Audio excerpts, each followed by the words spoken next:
Daming bunga ng papaya. Laki na sila.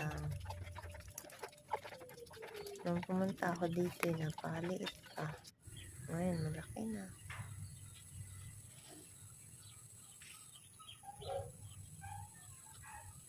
Abay, napakaganda pala niyan sa may mga diabetes. Mga diabetic patient. Magandang papaya.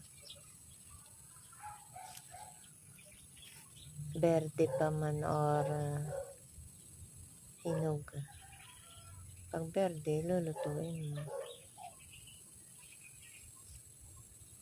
Ayan, maraming pang-atsara. Kung hindi papahinugin, gawing atsara.